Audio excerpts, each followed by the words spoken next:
Hello, friends. This is Christopher Davis-Shannon, and today we are hopping over to Germany to chat with Jan Haasler. Jan, how are you doing today? Yeah, hello, Christopher. I'm of course a little bit like nervy, but I'm feeling fine because I would just looked forward this thing, and I'm really happy that you asked me to talk to you. Yeah, I'm really happy to have you here and chat about music a little bit. But before we get started, would you mind just playing us a song so the people can hear what you sound like? Of course. Two, one, two, three, four.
And that was a tune by Jan Haasler. And Jan, you're in the grand scheme of things, not new to music by any stretch of the imagination, but rather new to the ukulele world. I know myself, I became aware of your playing sometime in the last year.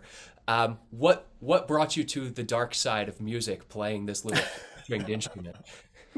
Yeah, it's a weird thing to tell because until last year I didn't really take notice of this instrument really, and always thought it's like many people like not noticeable thing. But I always had just bad instruments in my hand whenever I had the opportunity. So, and it was just like an accident that happens in life. Things, turn out to be something and you didn't know and expect something. Looked for, I'm coming from the guitar world, and I just wanted a vacation instrument because usually I didn't take instruments for vacation because guitars are big and traveling with guitars and kids and stuff. And my wife is not that easy, so I chose to get a guitar at first, and this was one traveling instrument, but I really didn't get satisfied. It was cool to play it and all that, then accidentally I just had time and researched a little bit what is guitarlele actually meant to be. It's kind of a ukulele relation and all that, and so I started to research on ukulele players and music, and was suddenly really struck by a lightning what beauty is hidden there not hidden, it's obvious, but I didn't detect it before. Yeah. And so that's the initial like a romance magical moment or something, and I was lost in this thing. Yeah. Yeah, and I think that's a common theme. Many of us think of ukulele because we don't see it in popular music a whole lot, besides being strummed with simple chords. Until you see someone like James Hill or Jake Shimabukuro do amazing things with the instrument, you're just unsure that it could ever do that, and you think of it as maybe it's just a tiny guitar, but then it's not. But much like you know that I came from a world playing other instruments. I'm primarily a bassist. I play guitar as well. But one thing I do love about your playing is that you seem to have approached ukulele as a new instrument. You don't play it like a guitar whatsoever. I think you play it very much like a ukulele, and play to the strengths of the instrument. I'm curious how you set out about learning the instrument and transferring skills that you already had, and finding new things in learning this instrument. Yeah, there's of course a big advantage because I didn't have to learn music new per se, because I was trained and practiced a lot as a kid and a young man and all that, and then always learn things on the guitar and specialize on this for a term, then for on other things and all that, and add many just skills down by training a lot, and then it came quite naturally. Of course, at first the uke felt like it's not a guitar, but it's similar. And what is this? And how to? And I just the challenge was really like you described, to find out the way, how is this instrument actually meant to be played? Or there are many ways. There's not like it's just this and that. It's Yeah. so different. And but then listening to you mentioned some main players, or the big ones, the quacks, whatever you call it, and that just helped me to, okay, that can maybe this sound and this, and then I went to a store in Berlin. Andreas David is running Gute Ukulele, and I just bought a uke there to start with.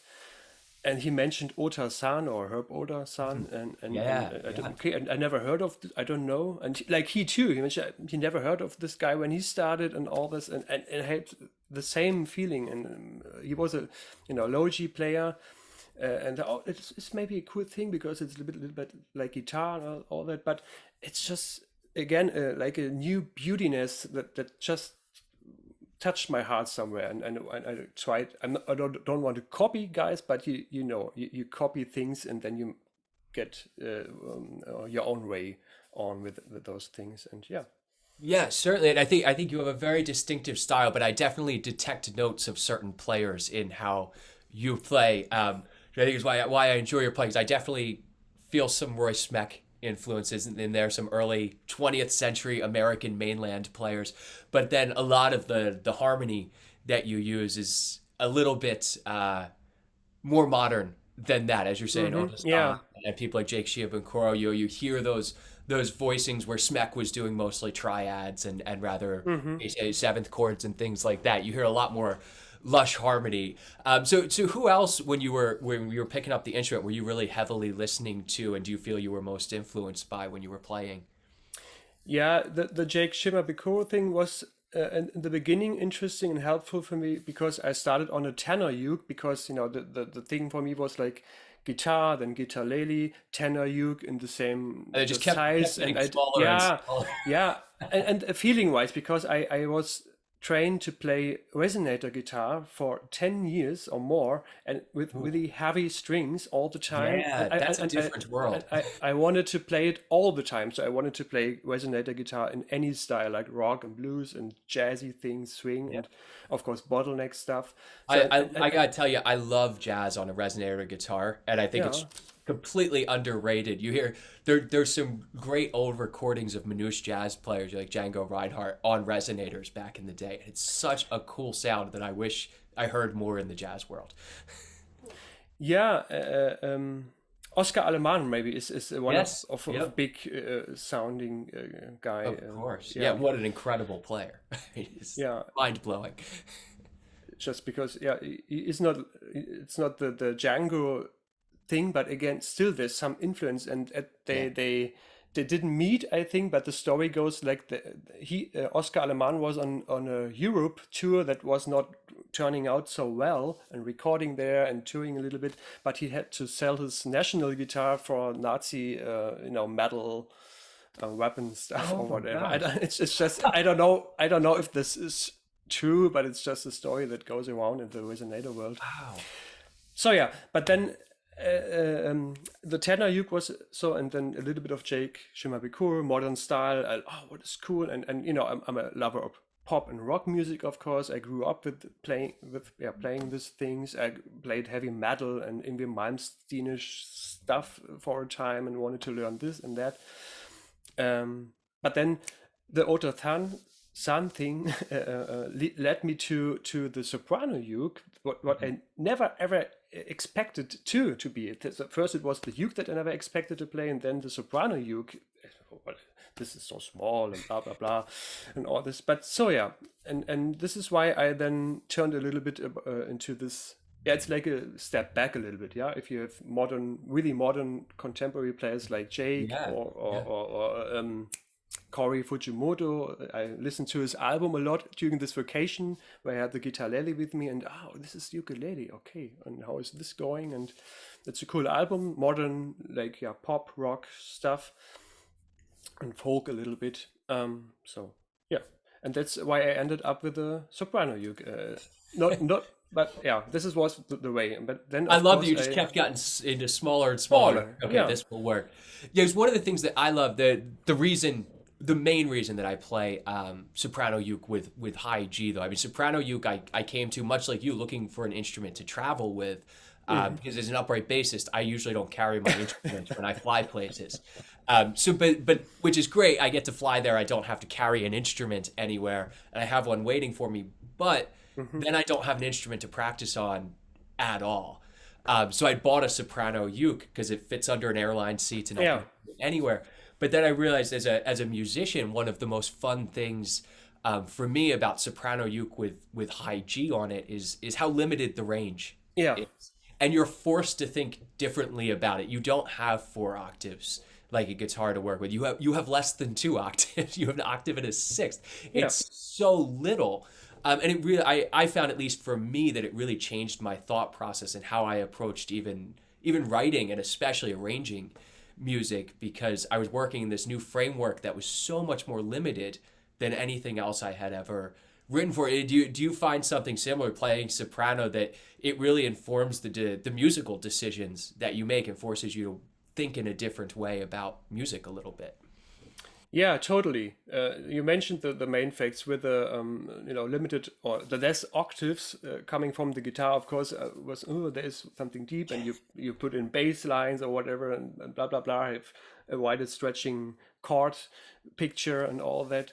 And on the uke, you have it's just close sounds, or I don't know how to say it right now in the right way, but it's just the limitation, of course, leads to think, what can I do with this right now? What's going on here? So and even the high G thing is interesting for me, of course, too. I mentioned low G, of course, but high G, and I don't want to just say this or that for me. I want both. I want to figure out this, and I want to figure out that, because both tunings or ways have their advantages, and that's interesting. And how this Campanella approach works. How can I create notes leading into each other in a melody line, maybe, and at the same time accompany myself while playing, and sometimes it's just single notes, but even forming a chord maybe or something like this. So that totally, when I fool around, then and why I detected how the uke maybe could work for me, while fooling around, ideas come, or just interesting, maybe like a lick or just a riff or something, and I can put something on. Then in my head, it's just when I go to work or something, it's going, and I'm just fooling around. And when I get home in the evening, I have time. Then I check how can I translate it, what I had here in my brain. Yeah, and I love that you said that low G and high G, they each kind of have their own strengths and weaknesses to it, because I personally I think of them as two completely different instruments when I play them, because I can't even play the same chords on low G that I play on high G, because they are different. You know, you get to think about bass movement sometimes when you're playing low G, where with high G we generally don't think about the bass voice very much on the instrument. And I think that's a lot of fun, because especially as a bass player, I'm always thinking about the bass and Yeah, what of it's course. doing. But then sometimes I'm unable to translate those ideas to the instrument that I'm playing, and that's fun. But actually, I'd love to come back to something that you said earlier about learning uke, coming from being someone that already plays music, and and learning a new instrument is like learning a new tool, right? It's the same as learning how to use a drill if you already know how Yeah. to use a saw. That's it. So I'm curious, when you think about music in general, what's your sort of philosophy in learning music and presenting music to people? You know, what are your goals in just musical aspects as a whole, not in regards to the ukulele at all? Yeah, I guess that what I mostly feel, even when teaching people, I'm teaching again right now with the uke. I didn't for many years with the guitar, that I realize people always struggle or put themselves down because they think I'm not musically talented, or I cannot do it because this or that, or and it's actually it's not true. Like you said, of course there is maybe for people learn differently, so that's one thing. People are maybe more into this or that, and they receive information, how they like to learn, what they like to learn, because learning is all about having fun learning. That's the main factor, and be feel challenged so that you want to learn more. That's the best combination for everything. And learn Agreed. Yeah. the whole life is learning how to yeah, like to use different tools, learning how to communicate with people, learning how to read the people's reactions and things. And it's in music it's the same. It's a little bit like learning mathematics, because theory is like the house or the structure that says this is possible, or like a painter or something. This is this color, this is doing this if you combine this and that. And there's no, of course there are like schools or different areas which focus on different sounds or compositions or whatever.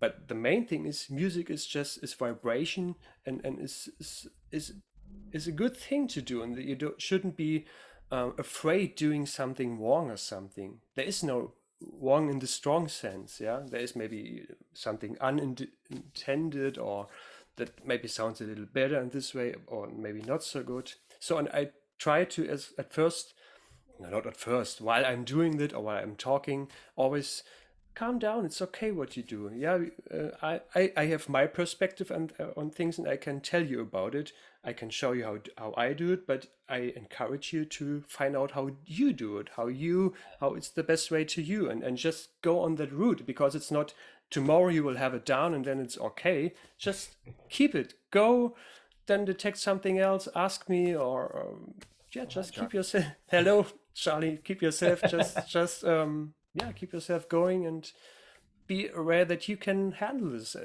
until to a certain point. Yeah, and I think something I've found in teaching in the past few years, especially. I've been teaching for I'm old, about 15 years now. I've been teaching private students, and recently there's so much information online, and we can learn from YouTube videos. I say, as someone who makes educational YouTube videos teaching ukulele, that a lot of people expect to just understand the concepts so quickly. But as you're saying, it's a process to learn, and I think, at least for myself, that's the fun part. I mean, yes, I love to play music. I want that end result, but getting that process and working hard and then finally achieving that and understanding it is so exciting.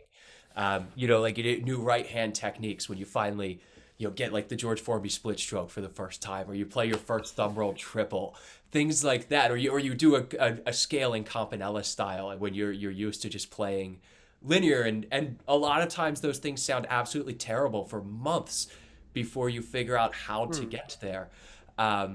And I think a lot of the students that I have really enjoy that process, which makes me very happy as a teacher, seeing students understand that, like, it's a process. Music's not magic. And I think in the world, a lot of people view it as this magical thing that they can't do, and it's not for most people. It's just, as you said, you have to learn it like anything else.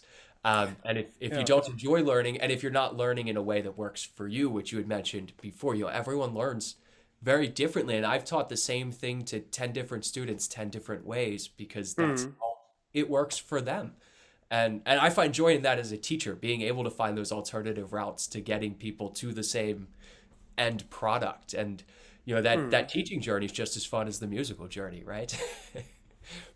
Yeah, and then there's this thing, maybe like, what are you up to with doing it when starting something? Are you thinking of, okay, I'm gonna start playing an instrument and I'm up to getting as good as maybe, I don't know, Jake Shimabukuro or something. If that's the goal, then of course you limit yourself a lot. Maybe you can say, it, I'm happy if I'm in the next year I'm able to play a few chords. I can play some strumming patterns and I can play songs for. And then you have a Yeah.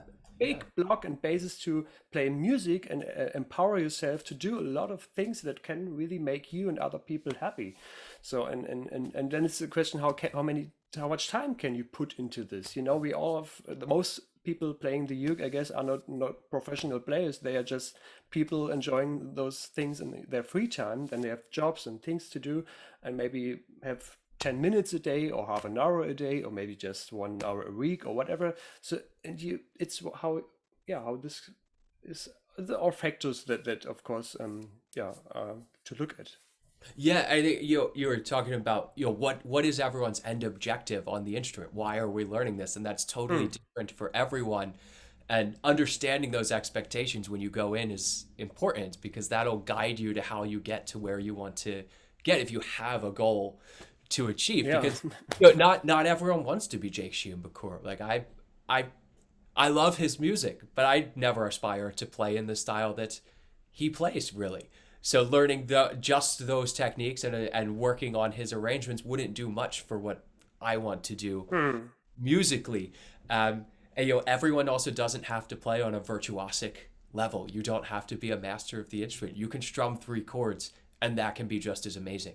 As far as I'm concerned, that's important. Is if you get joy from that, then that's great, and that's the happiness that the music's able to bring you. Before we continue on, would you mind just playing us another song? This is a song for Gary. The tune is an original tune by myself, originally written on the guitar, but I translated it onto the uke.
And Jan already has his first album out there. And from what I hear, the second album is already finished. But let's talk about the first one first. These are all instrumental songs for ukulele, called Ukumentals, #1 and #2. It will be the follow up here. So can you tell us just a little bit about the album and what inspired the compositions on there? Yeah. Actually, the starting the uke, what we talked about before, I had some time. I went for like recovering time. I had to care for myself, and in Germany there's a health system that allows you as a parent to go for some weeks every couple of years. Yeah, Yes, that's a do thing something. we don't have in America. Okay, yeah. So I was a lucky guy, and I went with one of my sons. I had 3 weeks off and just care for my health and getting courses and all this and stuff. And I had my first ukes with me that I bought, and so I just played, practiced, and tried how to figure out the instrument. And the two first own compositions were done in this time, coming from the guitar, and sometimes feels like guitar and not. But when developing on the uke, I kept those first tunes, and then I had like some guitar compositions from my guitar world that I tried to translate into the uke world, and that went out quite well. So there's on Ukumental's #1, there's a song or the tune called "Song for Gary." Gary was my father-in-law and just a fine person that I just dedicated a guitar song, but then I translated it onto the uke. Or like catamaran transfer. This is like a picture, like being on a motorboat riding to the isle where you get your like vacation or whatever, and so just flowing like this riff.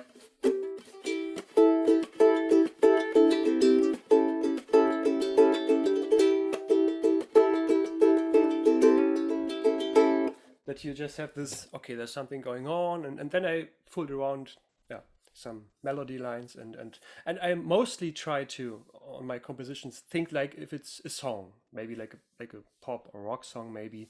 So that is like an introduction. There's maybe like a verse part, maybe a little bit like a pre-chorus, or then straight into the chorus, whatever. And I sometimes want to just keep it simple, so there's verse, chorus, verse, chorus, or something, and just improvise a little bit, or just play it a little bit differently, so that there's some just interesting things going on. Sometimes there's like the introduction, called the introduction is just like arpeggiated stuff, a little bit like Yngwie Malmsteen, or a little bit inspired by Corey playing just some Bach stuff. Although I didn't have the time to learn all this, but I was catched and wanted to figure out, okay, this and I would have to have the sheet of the music, but I didn't have, so I just catched something by ear and just translated into my guitar fingering stuff onto the uke too. So that's how this and then some slide as guitar as an introduction. So it's mostly the guitar stuff that brought me to there, but from now on I really think in ukulele when creating my stuff. Yeah, and for the second album that you just got done recording, how many tunes do you have on that new record? For this time, it's 9 tunes, maybe a 10th one that I will record afterwards with a friend that I met during my journey in Leipzig. So Leipzig is not far away from my place here in Erfurt, and we might meet and do just a recording session for, I don't know what we will play. And I have time to put this onto the album too, so then it would be a 10 number track. Now, for the recording process, is this something that you recorded at home, or did you go to a studio and have this album professionally done? Can you walk us through the making of Ukumental's #2? Yeah. I'm a guy having rarely time. You mentioned that before too. I'm having a day job that keeps me safe for my family, and it's important to me too, because I like doing this job as a social encouraged guy in school, and then I have limited time, and I need to just plan everything quite well. So sometimes I don't have time to practice, and my tunes, they just happen to happen. Yeah, so not that it comes to me like, oh, now I have, oh, and I play the song, but the idea is there, maybe a riff like this, and then I form something, but I can quite quickly put these things together. There's not that I sit there, is it this and that. I just want to have the things quite quickly down. So okay, now it's this tune. It's okay to me. I don't like, fool around too much. And it's the same in studio. Then I have my old friend there where I grew up, and I know how he works. We as kids, we just did some studio stuff with guitar, and he recorded things. And so we quite know each other as people, as humans, and even as musicians too. And he did a new studio. He built it up, and I booked him so for 3 days. Went there, and of course was prepared, so I knew which songs I want to have on this CD. And the goal always is I want at least have the tracks down, just purely. No, that's not, no, I have cars here too.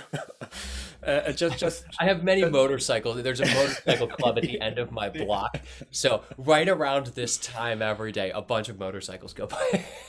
I had this before we started, or maybe in the meantime, I don't know. I just wanted to have the tracks down, but I was quite quickly this time too. So on the first day, I had the tracks down, maybe 1, 2, maybe 3, the third take, but mostly it was the first or second take. And even I didn't want to have like, I sit there and play it 20 times until it's perfect. It's just, I'm a guy, sometimes in my timing, I don't play with click. I just maybe have in timing. And if you would put a click, it's like, oh, it's not really perfectly clean, but it feels naturally and right to me just, yeah. And how I played this time. If it's a really flory thing, I would put it off and play again maybe, but I want to have naturally and organic and quite quick, not quickly that it's hasty, that I do it in a haste or in a rush or whatever, but that I do it with not to overthink and to overproduce it. Yeah, and that's easy to do in the studio, especially with the tools we have nowadays, to be able to way overthink things, way overproduce things, do 500 takes, take the best measure from each one and splice it together into one song, and it's hard to get away from that temptation sometimes, because we can be perfect, and we listen to pop music every day that is for all intents and purposes, the production quality is perfect. And we almost think that that's how music should be now. But I love that you're saying you don't record to a click, because time is organic, right? I mean, orchestras have not been recording to a metronome for hundreds of years. And I mean, even, so much rock music for the past 60 years, none of that was recorded to a click until we get into the later part of it, and enables a lot of options for us to, when you record to a click, to do overdubs and things such as that. But you do lose some of that organicness of the music. I think especially for the works you do, which it's acoustic instrumental music, it would sound so rigid if it was perfect down to a T. But I also know as a performer that sometimes it's hard to be in the studio and know that you made mistakes on a track and go away with that was good enough for today, and that's how it needs to be. I'm just curious, because this is just a selfish question for me, as to how you actually recorded the ukulele. Like what types of mics and configurations did you use on your uke? As I said, everyone else can just turn off right now. This is just for me because I want to know. Yeah, it's quite simple too. The collection of my friend there is not like extraordinary or something. I knew that I wanted to have 2 mics, one direct mic close to the instrument, and a room mic, and it's just a small cabin, like where, I don't know, 2 and 2 meters like this. So that there is a little bit of room noise that can be recorded too, and the mics are, I guess, that's what is a special thing. I cannot tell you the right number right now, or the title, but it was an old Sennheiser just dynamic mic, and he has it for long time in his collection, and I always used this mic when we fooled around in studio as kids, or as youngsters. And I recorded another album or EP with other music with this one for my guitar this time, and I just wanted to have it because it's a certain whatever sound. I'm not a mic expert, but I knew that I wanted to have this. It looks a little. But you know grubby. that sound, it works. Yeah. Or yeah, I'm the same way. I have an old Octava mic that is my Okay. ukulele mic that I use for everything. I'll bring it to a studio with me to use because the mic is such a big part of the sound. I mean, it's your instrument, and then what you're playing it into has such an impact on the sound as well. And I love the sound of your uke on the recordings, which is why I'm asking, because I think it sounds great. So a dynamic mic too. I like it. I use a condenser, but cool. Yeah, it's a dynamic. I afterwards, of course, I will re-inform you if I was wrong here right now, but I'm pretty sure what I'm telling because I used it on stage too when I had the gig. It was just a small thing or Corona, right? So that it's blah blah blah. I used it live too, and it was a dynamic one. Yeah. So I will tell you then. Interesting. Yeah, and I'll update the description so the whole world knows. If they care. If they care, well, if they're listening to this, they must care to some degree about the nerdier side of music and why we do the weird things that we do. So when are you going to be releasing the new record? Do we still have to wait a little bit? Yeah, we have to wait a little bit. My deadline is to release it in springtime. I was asked, can you do it on Christmas? But I cannot do it right now because I'm happy that I could take this time window to do it in November because I had vacation, and that was how far I looked.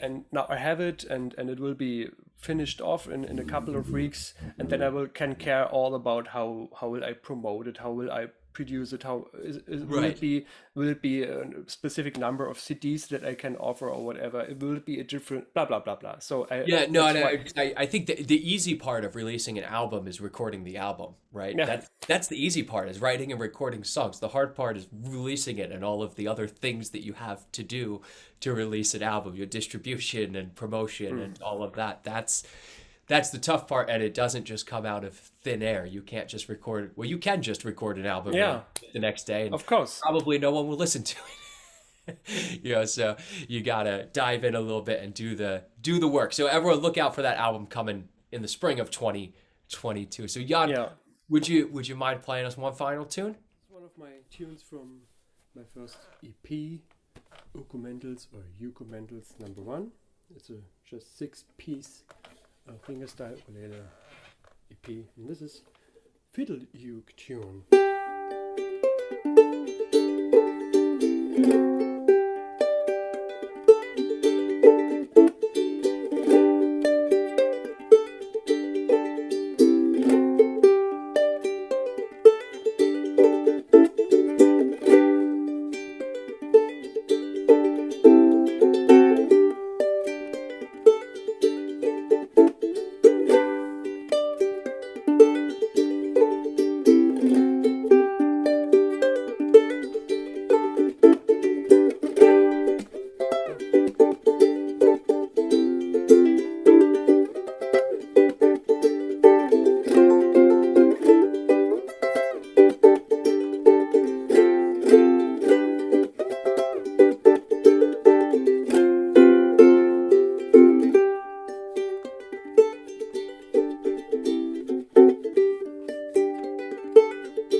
Jan, thank you so much for taking the time out of your night to join me over here. I really appreciate it and listen to some of your music. And I'm going to drop links down below to where everyone can get your first album and where they will soon be able to find your new album as well as your social media. You're really active, especially on Instagram. I know you post quite a bit over there, so everyone should go check him out. So Jan, again, thank you so much. And would you mind just playing us a little bit of exit music?